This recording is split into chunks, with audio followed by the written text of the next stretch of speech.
A former Minister of Agriculture, Audu Ogbe, has asked President Bola Ahmed Tinubu to consider establishing state police to end security challenges within the country. He also urged Mr. President to revoke Nigerians' commitment to the Economic Community of West African States Protocol on free movement, from which, according to him, has allowed influx of headers from other West African countries.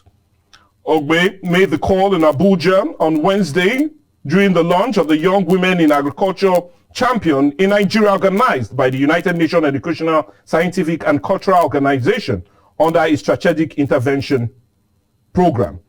If you recall, one of the key recommendations of the 2014 National Conference set up by President Goodluck Jonathan administration was the creation of state police, a report which was jettisoned by the last administration of President Muhammadu Buhari, despite calls by many Nigerians to implement its recommendation, especially the creation of state police.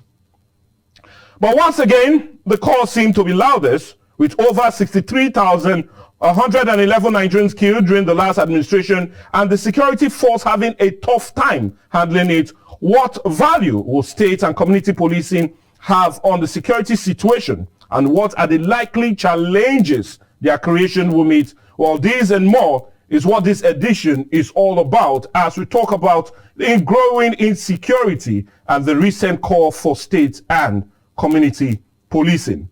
And that's what we're having as a major discourse today on The Big Story. We're talking about insecurity, and not just insecurity alone, but also that recent call for the creation of state and community policing. Well, like we said, that's what's taking center stage on the show today. And to truly help us is no other but one that anchors matters from the communities on our own radio platform, and that's Quest 93.1 FM. And he's no other person but Comrade Francis Onos Onofie. Good morning and welcome to the show also. All right, good morning. Well, let's just quickly look at it. The call has now increased again for the issue of state and community policing. And many would also understand, especially with my introduction, that in the last 8 years, we've had it terrible when it comes to insecurity in the land. And the call, many will say, is about timely for such a call. But my own question, as much as I've said a large number of Nigerians have been killed, for your own understanding, why do you feel there's this now resurgence for the call of community policing again after so many years? Yes, because of the increase in terms of insecurity. Okay. If you say 8 years, it's not 8 years. For the past 22 years now, the issue of insecurity in Nigeria have soared. And before you talk about that, what is the cause of insecurity in Nigeria? You look at the livelihood of an average Nigerian. Yes. Look at the crime rate. What is bringing about insecurity and crime rate on the rise? If you look at the system with which government is operating, there will always be a call or a cause for insecurity. They don't consider the welfare of the people. They don't consider the security of the people in terms of taking care of their daily living. If you look at the Boko Haram, when they started in 1999, I think by Mohammed Yusuf. Yes. To us, Nigeria, we say, how can you say that Western education is evil? So we're just overlooking it. But something brought about the issue of Western nation education being evil. Because they saw the way the system was operating. They knew that with the way this system is operating, it's not helping us in any way. So let us come out and revolt. So he started this revolution. And at the end of the day, especially after the killing of Mohammed Yusuf, it is so hard. Then suddenly full enhancement came on again. Headers. They began to revolt. What was the cause of this revolution? Because of the way the system was being run by the government. So if we say 8 years, it's not 8 years. It's about 22 years now, or 24 years now.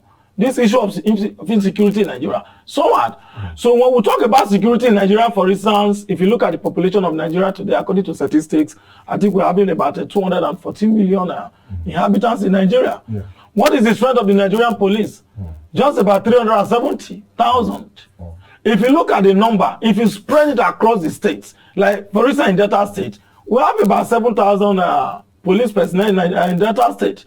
If you spread it across the local government, that is going to be about 280 personnel in each of the local government. So if you look at... So it's really inadequate. Yes, inadequate. Considering our economic, how am I going to put it, retardation, because we are retarded in terms of economic values. If you look at the way the means of livelihood today is being threatened, and the call for the state police is paramount because the federal police is inadequate. So what do? We need additional hand. And mind you, sir, if you look at the security vote in this country, these people are trying to be very funny with us. Security is supposed to be first and foremost in any nation. But they are looking at it that if you increase the security apparatus right now in terms of personnel, you look at their pay, how are we going to take care of them? But they don't consider that any country that is not well secured, investment will be a problem in terms of foreign investors coming into Nigeria to invest. So now the state police, this is the time for the state police to come in to assist the federal police. Taking from what you've said, yes. My question is this: with the current dynamics and the security issues on ground right now, is the community police the best solution, or will the present security issues overwhelm it? No, it's not overwhelm. Look at the Amotekun, they are doing well. See, the inception of the Amotekun by the southern the southwest government. Yes, the southwestern government, five western states. They have been taking care of the Amotekun. It's not the federal government thing. They are the one taking care of it. It's more or less the state police, and they have been doing well. So there's no interference. If you look at the local VGN today, which is I think a vigilante group of Nigeria, they are equally doing well.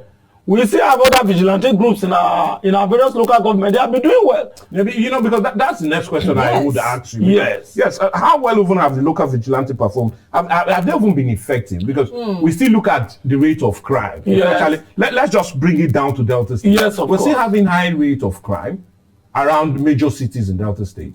And many have even come out to even fault the vigilante on account of also extorting some Nigerians, and especially motorists, when they meet them on the way. So how really effective have they been that we're now looking at them dealing or not being overwhelmed, like you said, of the security challenges we face? No, they would have done well, but if you look at the vigilante group, they are under the Nigerian police presently.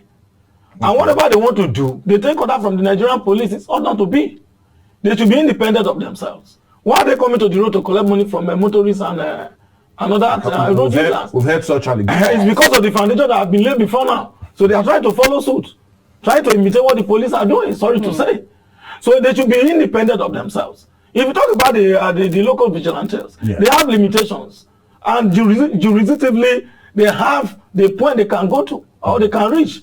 So there is not everything they are allowed to take care of. There are some investigative situations they don't allow them to go. There are some issues, there are some even occasions they don't even allow them to carry arms. Because they're under the Nigerian police. They are still working with the Nigerian police, taking directive from the Nigerian police. But when we talk about state police, they should be independent. That is what is causing the restriction. If you look at their, also in terms of armament, look at their apparatus with which they work with. They are still modern apparatus. They are not the kind they can use to tackle major crimes. You are giving somebody a dead gun to go and attend to a situation that warrants or requires AK-47s and all that. It's not possible. So they still need to be re-equipped. They will work, but they should be independent of the Nigerian police. Well, taking from what you've said, we've gotten reports, and we've even had people call into the show, talking about for instance, they say you just see some people on the road, they have this uniform, and when they stop you, they harass you, they collect your phones, they demand money, and then when you ask, they say they are vigilantes, they are recognized, and so that has brought about a sort of distrust, disbelief in all of that. Now, my question is this: if you meet those vigilantes now, their communities, and say, their community leaders or whatever, and say, why is this happening? Why are you stopping people on the road and collecting money? They'll say they have to report. They've been asked to. My question now is this: this state police and community police now, will this so-called office not be abused? No way. They will not be abused. But they've already been reported. You don't compare. It's just a comparison. You understand? If you look at the local vigilante, I told you they are working directly with the Nigerian police. And they believe because the Nigerian police, some of the Nigerian policemen or police officials, they go to the road and also extort money from motorists. So they are trying to believe that we are still policemen. It's like a cat that is working with a lion. You still believe that it's one of the lion family. So they believe that they are working with the Nigerian police, so they have every reason to collect money from motorists. But if you look in details, in most of the activities, they have helped even the Nigerian police and the society to curb criminal activities in some of these areas. But now still talking about abuse, because we're still also looking at the issue of state police.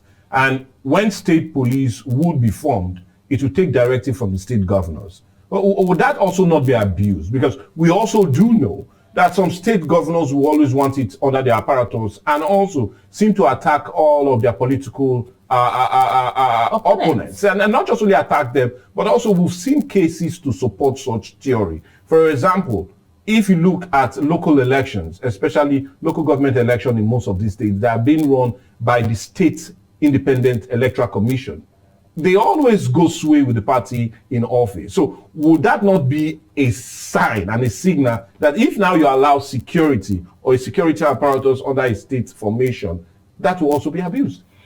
No, I don't really key to that. So what would be the check and balance in ensuring all of that? Right from the Fourth Republic or Assembly, so to say, when they started clamoring for this state police, that is the excuse the federal government have been given, that when you put this apparatus directly under the state governor, they will influence them. No, the commissioner of the Delta State Police Commissioner today now is directly under the governor of the state. You see, equally take directly from the governor. But we do know more. Is there anything that the commissioner want to do today without contacting the governor of the state? The governor also have powers, executive powers over the commissioner of police. I'm telling you the truth today. If you look at the way they are even operating today, if you are a top government official in the state, we threaten you with the Nigerian police. It's not Nigerian police. They will say arrest you. And there's nothing you can do about it. So that has been playing out before. It's not because they are state police. Even the federal police, they are still under the executive powers of the governor of the state. So if you talk about operating as an independent state police, then they will now influence you. We should copy. We are copying most of this from the Western world. Look at the formation of the American police. They have the federal police, they have the state police, and they have the county sheriffs, the county sheriffs. Now, you're not telling me if the county sheriff, for instance, is doing something and is not under his jurisdiction, you will see the state police coming. And if the federal police, they will see coming. They know their jurisdiction, so it should be well defined. These are the areas, the operational areas of the state police. These are the operational areas of the federal police. With that definition, I believe they will work side by side, curbing crimes and other social vices. Okay, so let's move away from that now. Let's move to funding. Yeah. Now, how will the state police or the community police be funded? Because fund has always been a problem. Yes, fund has always been a problem. Even with the federal police. I love that question. How is the local government funded? It's not from the federal purse. So federal government will now be telling you. When we talk about security vote, there should be provision for the state police also. Because the state police is under the federal government. If you talk about your Delta State, does that mean that you have a monopoly of whatever you want to do as a state? You are still under the jurisdictional power of the federal government. So if the federal government want to budget or have a security vote, they should consider the state police also. And also the state government to cut you short, you already said that the security vote for the country basically is not being, it's not paid to the way we expect it to be paid. Yes. And now you're still saying that the same federal government will fund the state police. The state and community police. Good. It's like when you talk about subsidy. Yes. When you talk about funding the state police, let me ask this question. If the federal government have a property or a structure in your state, won't the state police take care of that structure of the federal government in your state? Okay. If the federal government have an institution in your state, who is going to mount that institution in your state? It's not the state police. So the federal government must have an input in terms of taking care of the state police, but not holistically. The state can equally assist, but it should be side by side. The federal government bring 50, the state bring 50. I was coming to that now because I want to say, let's look away from the federal government funding it. Are there other better means? Yes. to And make the it other- truly other autonomous alternatives, from, yeah. from Yeah, from- alternative, yes, of course. You just look at what happened this morning during your newspaper review about the information of most of these the attack on worship centers and all that. Yeah. If, for instance, if the local vigilante, I don't know if you're aware of that, they go to the market, there are certain amount each shop owner will pay to take care of the local vigilante. Even in some villages, They still do so. they do so. So if they are taxing those traders, even worship centers, schools, if there are some taxes on them to take care of the state police, the individual can equally come up to contribute and to support. Then those that have own companies and all that, they can come out and support. With that, if they will have a very robust state police with that kind of funding. So we cannot just leave it to the state governor or the state government to take care of. Okay, well, anyway, we'll need to take care of that, but we also need to take care of paying our bills. So we need to go on a break now. But when we come back, we'll continue our discussion as we talk about state police and the recent call, especially from a former minister under the last administration. And we're talking about Audu Ogbe, when he said, well, that call for state police should also be revisited by no other person but President Bola Ahmed Tinubu in ensuring that security is being dealt with. And he feels strongly that that's the only way that the issue of insecurity will be curbed.